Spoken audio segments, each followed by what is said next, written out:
Who would want this at their birthday party? Well, I'm not gonna, like, bro, as a kid, if I saw this at my birthday party, I'm breaking down. This is not me. Okay, Jay. All right, Jay. All right, Jay. You, come on, bro. You, come on, bro. Lock in, bro. Lock in, bro.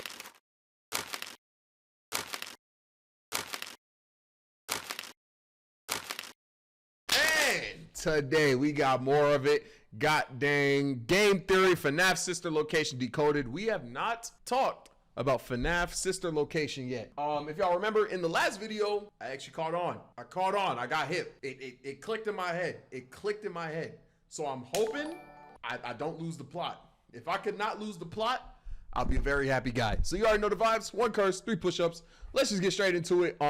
Ask me 3 questions. Lock me in. 3 FNAF questions. I can answer them. Go. Also, I'm gonna need you to ignore this pimple on the side of my head. I usually don't break out, but today I am for some reason. Lock me in. Who is Golden Freddy? Crying Kid. Bite of 87. No, I forgot. It's not 87 because Bite of 87 was FNAF 2 guard. But Crying Kid. Who is Purple Guy? We don't know. He's just known as Purple Guy. I know Phone Guy and Purple Guy are different, right? Who's the puppet? Ooh. No, we don't know who the puppet is. We just know the puppets because we originally thought the puppet was the first victim. No, the puppet's the first victim. The puppet's the first victim. Okay. Boom. 1 more. How were the kids killed? By Purple Guy. And let's get it going. Talk to me. What location was hers? The cafe, the diner. It's been half a year. So let's do this. Let's solve the secrets of FNAF Sister Location months before the game comes out. Oh, 1 jump scare. 1 jump scare is 5 push-ups, by the way. Why does it keep doing that? Okay. Hello, Internet. Welcome to Game Theory. What's good, man? Today, the goal is to What's up, Kimsey? solve the biggest gaming mystery of 2016 before it even exists. For once, I'm gonna get the jump on you, Scott Cawthon, and here's how I'm gonna do it. We all know that I ain't gonna lie, Matt Pat. The last time you said that, you said FNAF was a dream. So I don't know, man. I don't know, man. Scott loves dropping little teaser hints Why are you not in Streamer University? Because I have social anxiety. I was not gonna apply for that. on his site, but this time, Can I DM? Yeah, you can. he's tipped his hand a bit too far. Enough for me to get a solid theory going on a lot of key elements we'll see hidden throughout his newest installment, Sister Location. And while some clues come from the teaser images and trailers themselves, the biggest revelations this time have come from the source code on Scott's website. So get ready for a comprehensive preview of what Scotty has in store, because by the end, we'll have looked at every, and I mean every element of this franchise, from the original series. That jump scare didn't work. Series of games, to the novel, to FNAF World, to the... What the heck is this? This is a game? What? the ever-evolving source code on scottgames.com in our attempt to expose the facts behind the next trip. That's a whole nother game. 1, 2, 3, 4, Sisters Location, FNAF World. Are there any more after that? What? To Freddy's. Now, Scott hiding hints in the coding of his site is nothing new. It was the source Oh, is FNAF World that one that has like a bunch of like a bunch of animatronics? code that started the whole Bite of 83 versus 87 debate 83. The Crying Kid was 83. back during FNAF 4. But this time, it's a bit more than just a mere hint of what's to come. It is a fully fledged story. So let's take this line by line. This first Who's good, big Eradicator? chunk at the beginning starts off like a collection of letters and punctuation, but upon further inspection, you can make out repeated numbering patterns and letter combinations representing days of the week. When pieced together, it becomes a schedule looking like this, listing out the days when certain animatronics are either available, booked, needed for a private party, or mat, either in maintenance or needed for a matinee show. unclear which. It's also worth mentioning that 4 animatronics are specifically called out here. BBY for Baby, BAL for Ballora, and FTF for both Funtime Freddy and Funtime Foxy. Now, for those of you who don't follow every scrap of information about these games, let me explain. Reddit discovered that Scott had gone and copyrighted various names, presumably for these new animatronics, and here we see it being confirmed. More on some of these guys in a minute. The thing I want to call out first is that there's clearly a 5th animatronic in this schedule, 05OOS, out of service. But who could this be? In the trailer, we only see 4 animatronics. Well, who would want this at their birthday party? Well, I'm not gonna, like, bro, as a kid, if I saw this at my birthday party, I'm breaking down. This is not me. Okay, Jay. All right, Jay. You, come on, bro. You, come on, bro. Lock in, bro. I'm gonna put it right here, bro. Come on, bro. Well, that's where this teaser image comes in. Why would you want this at your birthday? A few weeks ago, this image was up on Scott Games. A mask with glowing eyes and a tangle of wires, almost like tentacles, accompanied by this text. Quote, "There's a little bit of me in every body," end quote. Hey, yo. Notice the grammar here. It's not everybody, but every body. This is our 5th animatronic, our out-of-service animatronic. I mean, look at it. This guy ain't being booked at any children's parties. Okay. But that's not all we can conclude about him. The text I couldn't time the knee slap. indicates that a piece of him, his soul, his mechanisms, whatever, is in every other animatronic body. This could have 2 possible explanations. Okay. Either he's possessed the other animatronics and is controlling them, which would explain the "don't hold it against us" line from the teaser trailer we hear over and over again. Don't hold it against us. Or more You got it. It's the sounds, bro. It sounds, bro. likely To a light switch. Bro, I don't like sudden sounds, bro. You know this. he's the reason the other animatronics have life. Type of freaky stuff of this dude watching. It's stuff that y'all have me watching. It's y'all. This stuff does well on the channel, so I watch it. This is y'all, bro. In the first place. This pile of wires is kind of like the puppet from the original series, giving gifts, giving life. Or maybe this is the puppet, a new and rebooted version of the puppet. Now stay What?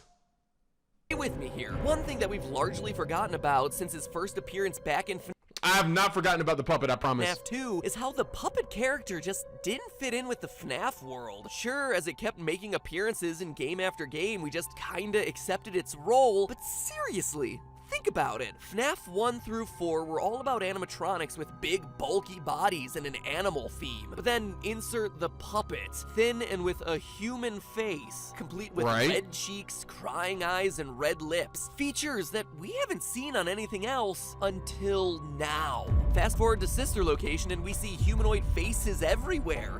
Ballora and Baby, rosy cheeks, lipstick. And now look at Day of the Tentacle over here. Notice that the ears can detach, separate itself from the main mask part of the face. It's the exact same silhouette that our puppet's face has had since the 2nd game. Additionally, if you look at the trailer for Sister Location very closely, you discover what may be a very cool Easter egg. In the reflection of Funtime Foxy's cheek, we see something. For all the other animatronics, how do you notice that? it's a part of their body. For Ballora the ballerina, we see the reverse of her arm and earrings. For Baby, it's her finger and bow. But fuck, Thank you, Black Yapper. see here I'm trying to be different, you know what I'm saying? is reflecting something that has a bright red dot besides 2 colored streaks, aka a bright red Do y'all think he's reaching?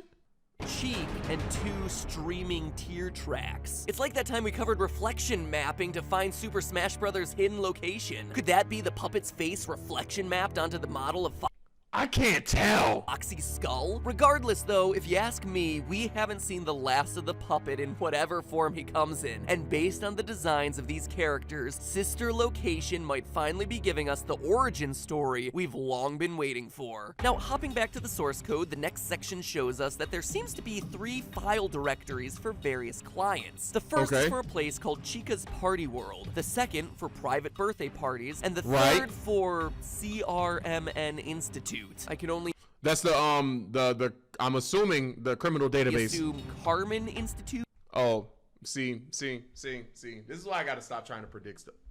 Criminal Institute. This starts to tell us a lot about the setting and universe of Sister Location. First, many people have speculated that the industrial feeling setting shown during the trailer for the game is a factory for the robots. I think we can get a bit more specific. Considering the availability schedule that we just covered and the client folders with various needs for birthday party supplies, it feels like this new setting will be a storage facility and distribution center for the animatronics, responsible for shipping them out to various gigs that didn't work. Across the Fazbear locations. The reference to Chica's party world builds out the lore of the universe, showing another spin-off location to the restaurants, but also strikes me as... Does that count? Does that count? Did that count? Did that count? I don't feel like... It kind of did. It was quick though. It was a quick jump scare. It was... Nah? Yeah. Alright. Just that, a reference, a fun Easter egg, referencing the one animatronic who won't be appearing in this new game. So far, we've seen versions of Freddy, Foxy, and a Oh wow, yeah, Chica's not in this one. Bonnie hand puppet, but Chica has been noticeably absent. And honestly, I think it's gonna remain that way. For some reason, it just feels like she doesn't fit in this new world. And so the mention of Chica's party world is a fun wink and a nod to a character that will be sorely missed. But to me, of all this section, the most crucial client is the last one, the CRMN Institute. Notice when you look at it that it has a subfolder called Project. Bro, how am I supposed to find this stuff out as a normal civilian who has a 9-to-5? Obviously, MatPat could find this. Scott, just make a Reddit account, bro. What? To me is incredibly important since every teaser image Scott has posted on the site related to Sister Location has been labeled project.jpg. Seems like a generic naming convention, right? Come on, that didn't work. That didn't work. Wrong. I went to an Internet Archive database and dug through the source code of all the past teaser images from all of Scott's past games, only to find Oh my god, that's freaking dedication. that his labeling system has been very consistent. His FNAF World images were all labeled FNAFworld.jpg. Images about the book were labeled FNAF the Novel.jpg. Even FNAF 4 teasers shared the titling of simply 4.jpg. The fact that Sister Location's images are all labeled Project and that there's a client directory hinting at some mysterious institute and a secret project going on there says to me that if we're not headed to a distribution center, then we're going to a place where these guys are getting experimented on, which ties in with the trailer quote of, "You don't know what we've been through." These guys are... I'm not confused. Does it look like I'm confused? I think this is the face of someone who's been retaining everything. Are being experimented on. Explain? Lock me in. So, Chica's not in the game. God dang, the puppet did something. Bro, wait, let the video end before I... Project at some mysterious institute, and you can bet that they're not happy about it. But perhaps the most crucial detail hidden in the source code is the last line. A line that blows the door wide open on the story for this new game. Service log, maintenance, CO, or care of, AFTN Robotics. Afton Robotics. What the heck is that? It's a good question. If you're like 99% of the fan base and only know the games, this might not ring a bell. But if you happen to buy and then make it through all 500 pages of the Five Nights at I'm not doing that! Silver Eyes novel, then that name sets off all sorts of alarms. You see, in the book, the Fredbear and Fazbear restaurants were founded by two men. The first is named Henry. He's the father of the main character and the creative half of the company, the one responsible for design. Wait, who's the main character of FNAF? The security guard? Designing and building the robots that we all know and love. I thought his name was Fitzgerald Fritz, right? The other co-owner was, ready for this? William Afton, and he was in charge of the business side of the restaurants. Paperwork, taxes, things like that. So to see Afton Robotics in the source code teasing Sister Location is huge, because it means that the stories of Sister Location and Silver Eyes are linked. But get ready for this. Here's the bigger twist. By the end of the book, it's revealed that William Afton is what we fans of the game would know as the Purple Guy. Yeah, in the book, Purple Guy. Name drop. Purple guy is William Afton. Okay. See? Now I got that. Guy is revealed. Afton is the one who kidnaps. He's the one that's catching bodies? Wait. So the leader of Five Nights at Freddy's is he's killing them and putting them in his own robots? And kills children while. Why would you do that? That doesn't even make sense to me. Wearing Fredbear themed suits. His first victim is. Wait. If I own a Chuck E. Cheese, why would I kill children and then put them in my own personal Chuck E. Cheese robots? That's literally terrible for business. That doesn't even make sense. Henry's son Sammy, followed by 4 other kids whose souls eventually. Henry's son! Wait, was Henry's son the first body? Is Henry's son the puppet? His first victim is Henry's son Sammy. Is that the puppet? Sammy is the puppet. Followed by 4. Wait, I'm locked. 4 other kids whose souls eventually possess the infamous suits. So, through these source code teasers, not only has Scott confirmed that this new game will be tied to the lore of the book, but will be dealing with a robotics company founded by and named after the child-killing purple guy. Now that's already a huge mind blow, and I'm about to go further, but before I do, let's address the elephant in the room, the canonicity of the book. The internet, by and large, dismissed Silver Eyes under the assumption that Scott said it's not canon to the first 4 games, but that's not Oh, then why are we going off of information in the book? Entirely true. If you read his entire statement, and I understand that it's hard for you, internet, since it's 3 whole paragraphs that aren't summarized with a Did you just say I can't read? TLDR line, he actually says, quote, sometimes the lore of something can become so crowded that you can't tell an original story anymore. The first 4 games and the books should be considered to be separate continuities, even if they do share many familiar elements. You can't read? Lock me in. You asked for this. I wanted to talk about this a little bit to put everyone's mind at ease. I've gotten a lot of emails, even angry ones, complaining that the book doesn't match up with one or more of the games. Even some of the reviews on Amazon chastise, I bet you thought I couldn't read that. Chastise the book for not matching the game. Sometimes that I should have explained very early on is that the book is not intended to solve anything. It's not intended to be a guide for the games or fill in the gaps. The games are what they are, and as I stated before, the story is finished. Something that I've said in one of the forum threads about this is that sometimes the lore of something, I'm not counting that as a stutter. Sometimes the lore of something can become so crowded that you can't tell an original story anymore. The games and books should be considered to be separate continuities. I bet you thought I couldn't read that either. Even if they do share many familiar elements.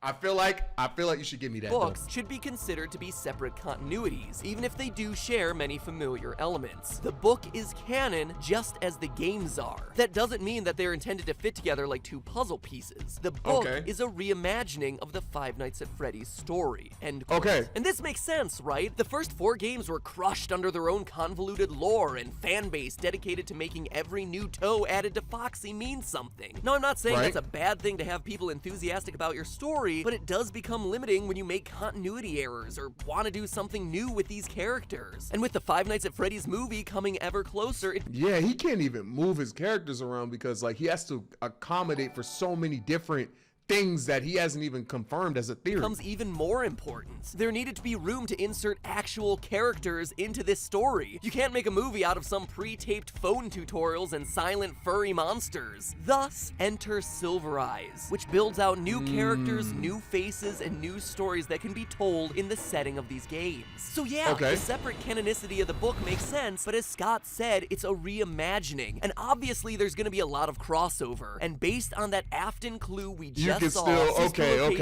bridging the line more and more. That makes sense. So does any of this matter? Yeah, actually a whole lot. Because if we take the Silver Eyes sister location connection to its logical conclusion, huge pieces start to fall in place. Let's start by working backwards. Based on the trailers and teasers, sister location's main animatronic is this clown girl, Baby. But the teaser trailer isn't the first time she appears. She's introduced at the end of the FNAF.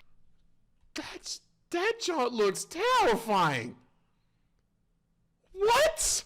World Update 1.2, something we discovered in our playthrough of the game over on the GT Live channel. Once you collect all the characters and beat Chica's magic rainbow, long story not worth explaining, you're immediately taken into a cutscene where a mysterious figure at a desk apologizes to you for creating a robot that cannot be deactivated. The bot's name? Baby. We then see a pair of eyes light up, telling everyone to take their seats before cutting back. Oh, wait, whoops. We then see a pair of eyes light up, telling everyone to take their seats before cutting back to the room to see the desk guy lying there dead, presumably killed by Baby. Now, many people assume that desk guy was Scott Cawthon since he's the creator of the animatronics and the minigames that we play in FNAF World. However, it'd be weird for Scott to kill himself. Plus, the dialogue from the FNAF in Space minigame, yes, again, FNAF World is a weird game. No, I'm locked. I'm following. No, I'm following it. Look at my posture, bro. This is the posture of someone who's completely locked in, bro. Complete, not fully 90%, but nowhere near my chair, bro. I'm locked. Imply that Scott is a separate entity from this desk guy creator figure. So if desk guy isn't Scott Cawthon, then who else could he be? Well, now that we know that Baby and Sister Location both have ties to Silver Eyes, we can actually identify who this mysterious creator of FNAF World is. He's Henry, co-founder of Fredbear's and Purple Guy's business partner. How do we know? Well, not only is he the creator of the games and animatronics, his death also lines up with the way he dies in the book. Stricken with grief over the death of his son, Henry commits suicide in the living room by letting one of his Right, Henry's son is the first victim.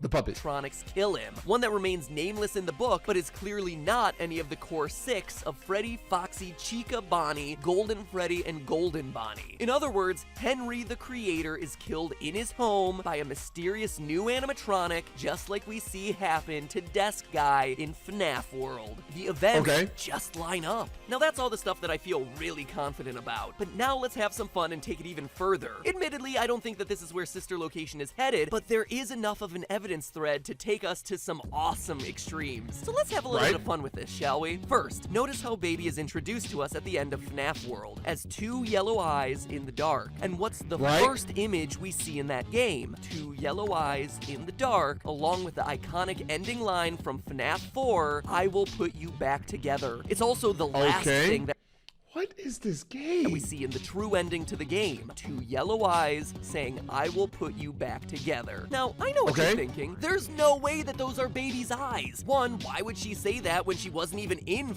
Wait, no, I think, wasn't it? Oh no, we don't know who said I'll put you back together because the text was a different color. FNAF 4. And 2, we all know that that line and those eyes belong to the imaginary friend, psychic friend Fred. Oh, never mind. He's here, he's there, he's everywhere. Who are you gonna call? Psychic friend, Fredbear. I locked in. I want to remind you of something. In the FNAF 4 cutscenes, each character has a specific color for their dialogue. Number 787878 for the brother, FFFFFF for crying child, 57C0FF for the brother's friend, etc. Psychic friend Fredbear's dialogue for all of his lines is always the FFFF57. Right, and it changed color at the end. Shade of yellow. And yet, for the final lines of You're broken, we're still your friends, I will put you back together, it's a different shade of yellow. FFFFA0. Similar, yes, but definitely different from Fredbear. So very intentionally, Scott made this a different character, but in a strange twist, it's actually a color of dialogue shared with one other character we see in FNAF 4, Pigtail Girl.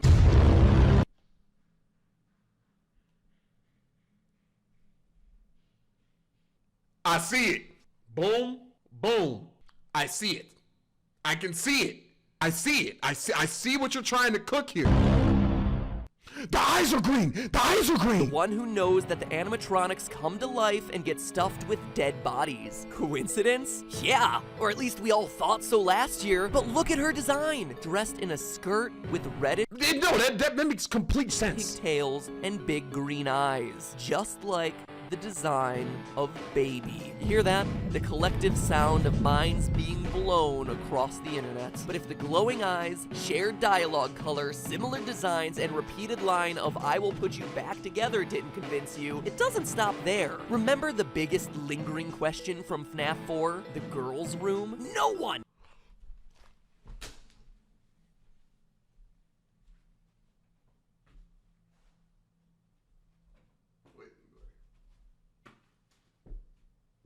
That was a bad hit. That was a bad hit. That was a bad hit.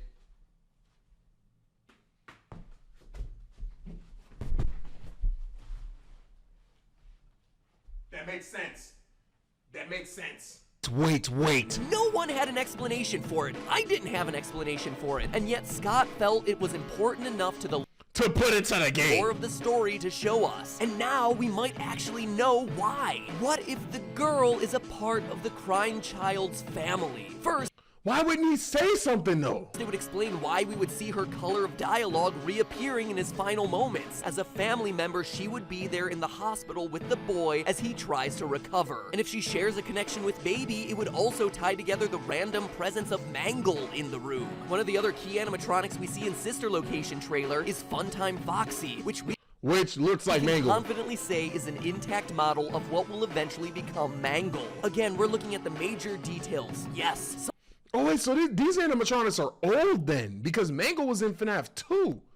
And FNAF 2 is the first game. Some things may or may not be there. Notice the lipstick, the red cheeks, and painted fingernails on Funtime Foxy, all of which reappear on Mangle.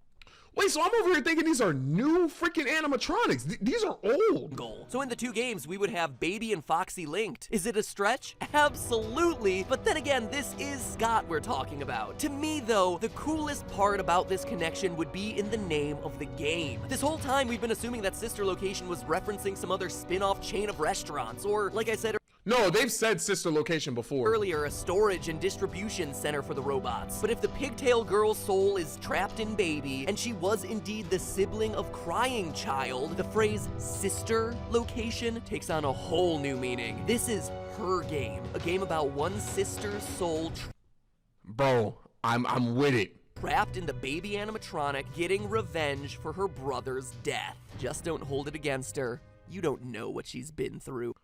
Oh! Or maybe now you do. But hey, that's just a theory. A game theory.